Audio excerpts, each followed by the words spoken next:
Welcome back to Pace Law Firm, joined once again by Pat DeLuisio, lawyer at Pace Law Firm. Pat, today we're going to talk about a hot button issue, and it's kind of a gray area all the way around, but we're going to talk about concussions. The biggest news story, I guess, with concussions came out of the NFL recently, where there was a $750 million class action lawsuit that was awarded, or not awarded, I guess, but that was settled by the NFL. What are your thoughts on it?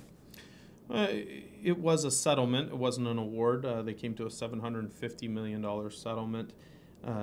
That is over, there's 4,600 players involved in that lawsuit, so they're going to have to divide that money however they've agreed upon. It shows that it's a significant problem. It's a problem in sports. It's a problem in car accidents. It's a problem in slip and falls. I think that it shows that it's an important topic these days, and people who are dealing with injuries often know how devastating a concussion can be.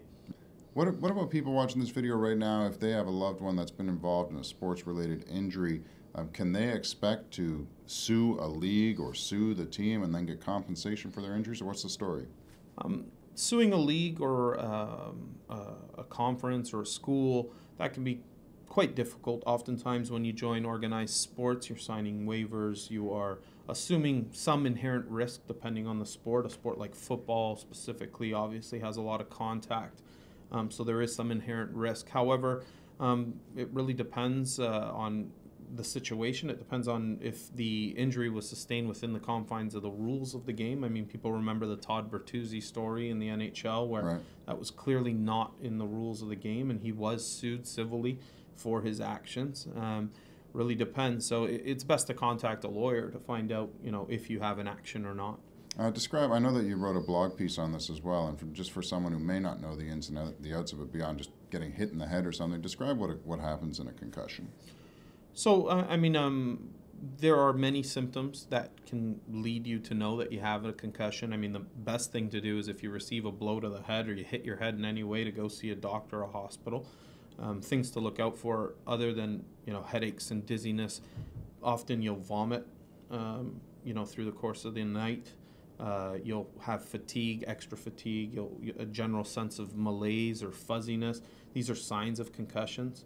And then the symptoms can actually get worse over time. So the sooner you can, recognize that you're having any of these symptoms and getting checked out, the better you'll be. And, possibly the sooner you can contact a lawyer if it is an incident that you may have an action for. Right. Now, you see a lot of this, I guess, in car accident claims and things like that? A lot of concussion, yeah. You do see quite a bit of concussion in car accident claims. People claiming headache symptoms is quite common. I mean, airbags or heads hitting the window.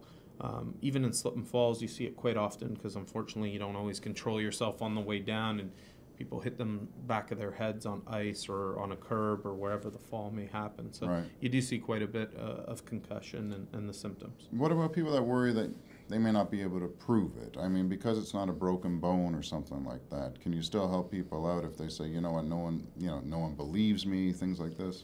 Well, something that goes, with all this new awareness is the ability for medical professionals to diagnose concussions and post-concussion syndrome. It's actually come a long way in the last 10 years. So it isn't as difficult to diagnose as some people may think. It's actually not that difficult. If you have the symptoms, there are quite a number of tests that they can run to determine if you've suffered a concussion and actually determine how many concussions you've suffered over a period of time. So, the answer is to get treatment, to get looked at, and that'll give you, at least some peace of mind so you know what's wrong. Great. Pat, thanks for coming by. We'll talk to you again very soon. That's Pat DeLuisio. You can find him at pacelawfirm.com, and we'll talk to you next time. Bye-bye.